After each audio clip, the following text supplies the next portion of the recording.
Carol, thank you so much for being such an active and engaged member of Payments as a Lifeline. I remember when we first started working together, and your leadership to take ESTHER International where it started to where it is, and to meet these needs, these long-term cure a problem kind of needs are just incredible. So I'm delighted that we get to spend a few minutes here. Kirsten, you were an amazing contact for us in the early days, and only through your mission with PaaL and what you and Jim have created with the coalition. I mean, you guys were so instrumental in mentoring us, legally getting the entities set up and really understanding the payment space that we were moving into. So the feeling is mutual. I think this has just been a good friendship watching both PaaL and ESTHER grow into this space over the past few years. So it's been brilliant. It's been great crack, brilliant fun. Well, I'm so excited with what you're doing in the US and that you're going to be coming to the States to go to some of these events, which we'll talk about in a bit. Right. But one of the things, with Payments as a Lifeline, as a nonprofit coalition, it started off with fintech banks, payment networks, really focused on we need to get the funds out fast to the right people, right time, right purpose. And so the start of it was urgency. Let's get these funds pre-positioned, just like in disaster, water is pre-positioned in MREs, get it pre-positioned and prepared, but then be ready within hours, right? Get this thing going. But what we're really seeing in addition to that is the long tail on what it takes to recover. One of our top government relations friends is in Louisiana. And the last disaster, it took 6 years for him to get the money out of the system and fix his house. And then it got hit again. A whole nother topic. Right. So one of our PaaL Advisory Council members, great supporter at one of the largest charity coalitions, was sharing on a Payments as a Lifeline leadership call on Wednesday. He said, money coming in, so when a disaster hits, everybody wants to help. It is truly inspiring human nature. It comes in really fast, right? So when a disaster hits, everybody gives, there's huge publicity over it. There's no issue with the money coming in, right? It comes in quickly. Yes. It does. And what he had shared is that 80% of all donated funds that are going to come in related to a disaster come in the first 4 weeks. Okay, wow. And again, inspiring human nature, everybody wants to help, right? So there's all these donations coming in for that immediate response. But then he went on to say only 12% of donated funds ever go for the long-term recovery. Yeah. Well, that's so true. That's what you need to rebuild the family and the community, is the long-term recovery. And I'm hoping you'll share a little bit about some of those things you're doing, because whenever we brag about ESTHER, we talk about really solving a problem. Absolutely. Well, let me jump in with our kind of why we're here and what we're all about. I think for ESTHER, we're very much recipient focused. We're very much client focused. The people who are receiving aid at the very bottom of that funnel you're talking about. So you have the disaster that hits, and you have this funding that comes in, either government funding or private philanthropy funding. And then you have a range of organizations on the ground that are used to distribute this aid out, and the people who are receiving this. And what we set out to do at ESTHER is sort of build product from that point backwards. So we build around the recipient persona. So we really kind of waded into, how does this feel for someone to have lost their home, or to have their, in some cases, their entire town wiped out, possibly grieving, right? They've got family members that they might have lost. They have no car, they have no access to transport, they've potentially lost all of their ID. And they're caught in this moment of trauma and grief. And so we wanted a product for that individual, for that type of persona, that was really easy to use. And hopefully the nonprofits and the municipalities are already trained in how to deploy this before the event actually happens.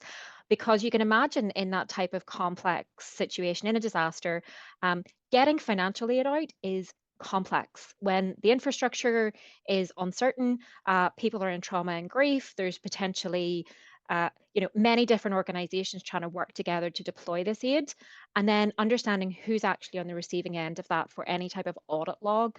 That's really the problem we set out to solve with ESTHER.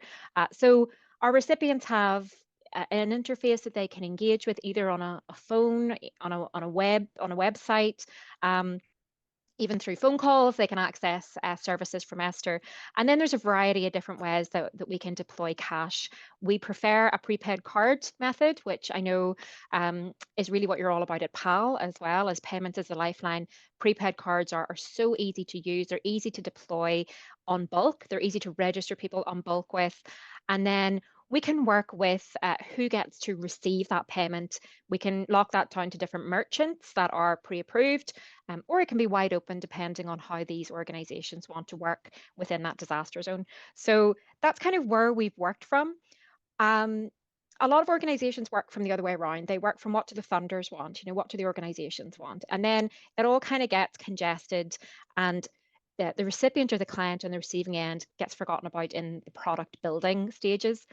So that's kind of why we're here, is we want to get financial aid out, crisis aid out really quickly, really securely, built from the persona that is in need and in crisis, and then as well allowing a complete audit log and transparency of those funds right the way through, from what caseworker deployed it, who registered it, who touched the funds, where did it go to, and all that compliance log that's needed for that government or that philanthropy foundation on the way back up. So it's sort of an end to end, but we do work with some fabulous banks and partners within the PaaL network as well. So that's kind of a little bit about why we're here and what we do. And then just sort of adding on to the end of that as well, I'd love to talk about sort of our sweet spot, really why we get up in the morning, and what we love to do is that long tail you're talking about. So it's great to get the aid out there, but we're really passionate about making sure that people have that long-term recovery. And really, to do that, you need someone who is registered onto a prepaid card, and then they're receiving those funds steadily over years, right? So that's our Carol, passion. which is fabulous. If I can add in, because we've been working together for a bit, right? Like Yeah, for sure. disaster and humanitarian aid are like dog years, right? Like 2 years Right. is like 14 years. So when we first started working together, this is just proof that technology evolves, right? Totally. So we first started working together, and we were trying to explain to these giant foundations and government and insurance companies what this was. And they understood a piece of plastic with a MasterCard on it, right? They got So that. much more. And now, like we were talking before we came on, the technology where we can use e-cards, e-accounts, QR codes to deliver, depending on what the funder wants and the urgency, in hours. Exactly. Hours to get this. So when we started, it was to try to explain something people understood. And I know COVID was awful, but one thing COVID did for fintech is to get the average person comfortable with transacting with their phone, because a lot of folks have been doing it for years, but you get to some different generations and levels of technology comfort, and they just wouldn't do it. And now we're sending QR codes to 80-year-olds on their iPhones. It's amazing. Yeah. And you're so right. I think, that's the silver lining, is that we've just catapulted everybody into the digital age. So we've had no choice but to get used to operating on Zoom and going digital in all kinds of ways. But it does mean that, if you think about the digital divide between age groups, even, people now in their 60s and 70s are using contactless, and they're, as you say, using QR codes, and all of a sudden they can access these payment methods that they never would have before. So it allows us to start using technology in different ways, knowing that common denominator has kind of moved up a notch, which is great. It makes it all much more accessible for people on the ground. Absolutely. Well, and we talked a little bit about preparedness. Yes. Do you mind if I pull up that FEMA document? Yeah. This is proof of being a graphics geek. Yeah. Preparedness is something that we need to focus on in a big way. Well, it is, and it goes back to the story of 80% of the donated funds coming in the first 4 weeks. Well, this is, you really need to be prepared. So I think I've told you the story. In Harvey, I was in Houston, and I saw the money getting raised, JJ Watts and the governor, and called into their groups and had said, how are you going to get the money out? Yeah. And there wasn't, the focus was on getting the money in. I get it, right? But I was trying to explain, these are donated funds in the US. It's very, there's a lot of regulations on how you get them out. So in each of these disasters, if we were prepared and had done the pilots, and most of the pilots are kind of regulatory kinds of things, mechanically, we know we can do it. But the funders and the charities need this practice, and we work right alongside, so that if you contrast in previous disasters, it might take 4, 6, 8 weeks to get funds to people. We'd done a pilot with Good 360 and a number of their nonprofits that are household names. And one of them, gigantic one that you know the name, when the Kentucky tornadoes hit, they called on a Friday afternoon, because it's always a Friday afternoon. And they said, you know, that pilot that we did a few months ago, we'd like to get funds to our own employees. Their houses were wiped out. And because we'd already done the pilot and everything was ready, they had said usually it would take us 4 to 6 weeks to get them funds. Because we'd already practiced, it was 4 days to get them the funds. That's it. So the preparedness piece, the short term is what the media covers, right? And 80% of the funds everybody sees it.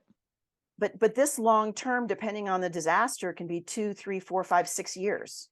Absolutely. And I think that's where PaaL has really anchored this industry a little bit, is that you know, for the first time, and you know this from going to events, Kirsten, as well, in the past couple of years, is we've never really talked about payments as part of the solution to making this entire thing so much more efficient. It's common sense that we know these events are going to happen. There's no large question mark over this. There will be another earthquake, there will be another disaster, tornado, whatever it is, flood hitting houses. Unfortunately, that's just the way it is. So why is preparedness so overlooked? And as you say, if we're able to get those pilots moving and everyone is able to unlock this payment solution within hours of this happening, then you know the money can get out to people so quickly, and that long-term recovery won't be as intense.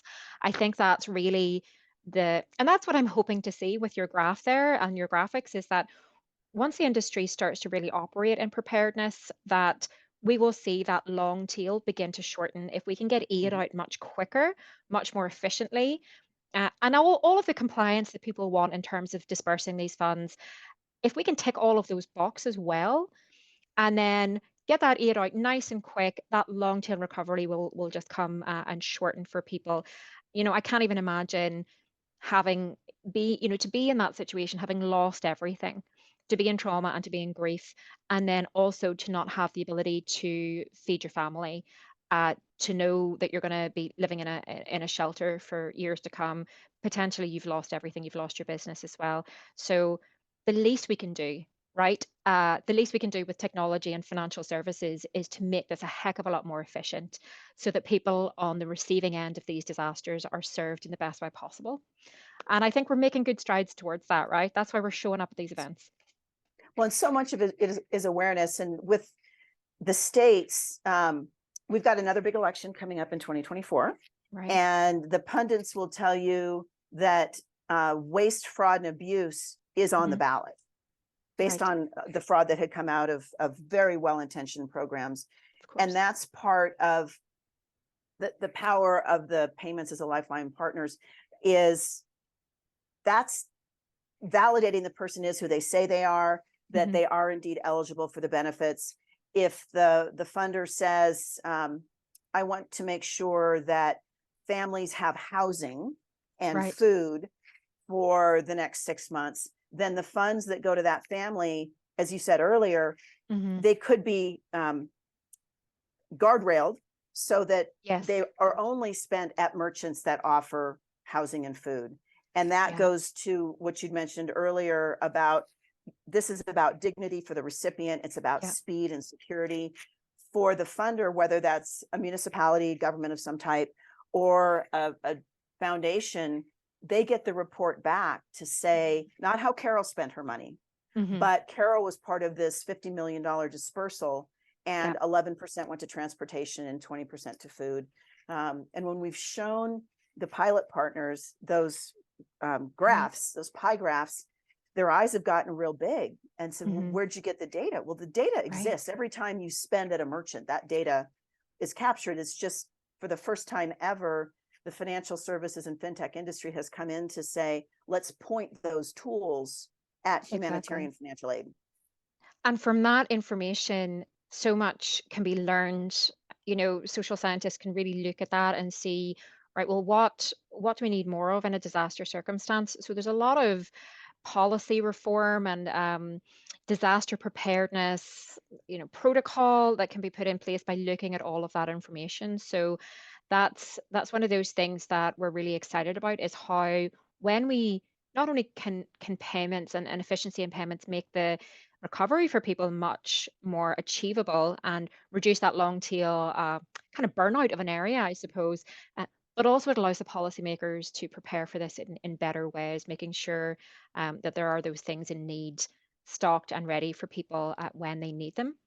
So yeah, I think the technology is exciting. It's really beginning to educate people on this, make sure that government is aware of what's out there and what we can provide for these type of situations, and that it's easily deployed, right? It's ready, it's built, it's easily deployed. In fact, it's being used this year, and it really is about education and awareness.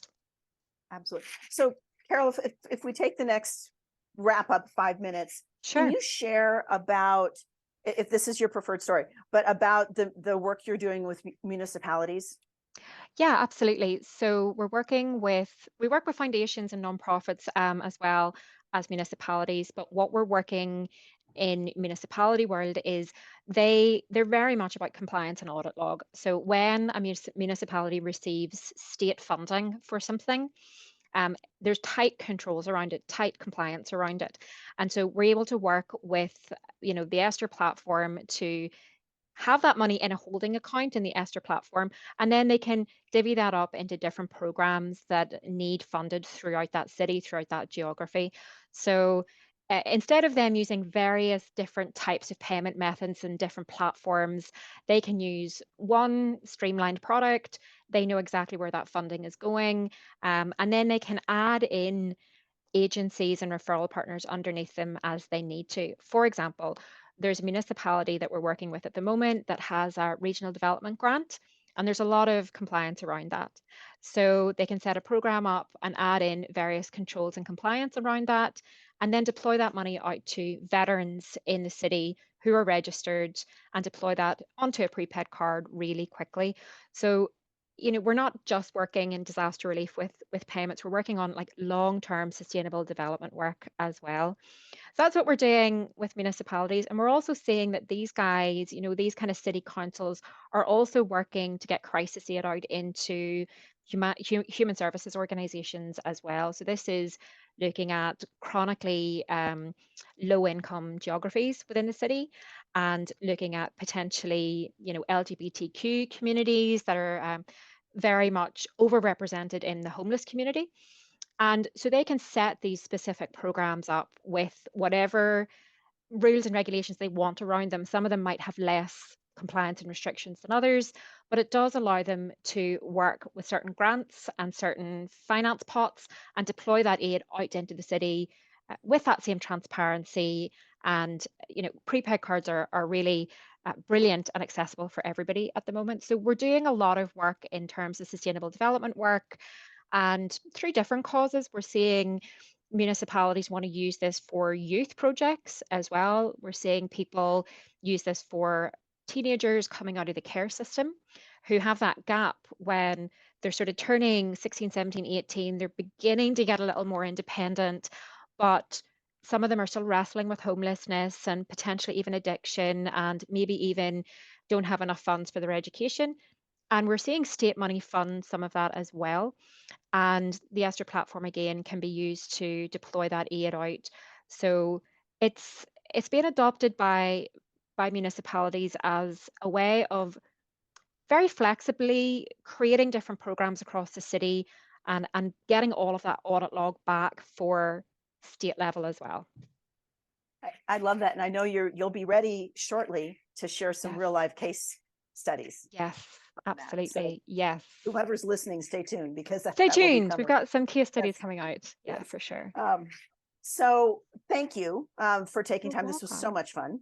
I know it really And was. I'll kind of wrap with Payments as a Lifeline. It is a 501c3. It is a nonprofit with the mission of bringing together the partners who can help funders, government, nonprofits, insurance companies, get funds out deployed the way that they want. So like we were laughing earlier, Carol, Right. we do have a rule. It's a no jerk zone. So Yeah, if you I want like to that. participate, this needs to be part of your mission. This Yes. fits with ESG, DE&I. It is part of a mission, and the types of participants that PaaL needs more players is banks and credit unions, fintechs, anti-fraud providers, identity verification, financial education and literacy. There's others, but those are the core. So if this is something of interest to you, go to paalpay.org. It's PAALPAY.org. And this has been delightful. Yeah. Follow us so that Thanks, we Sue. can see everybody in these events coming up. Absolutely. We'd love to see your comments below, asking us any questions about what we're up to. And yeah, thanks for listening. Kirsten, thanks for having me so much. This was really good fun. Excellent.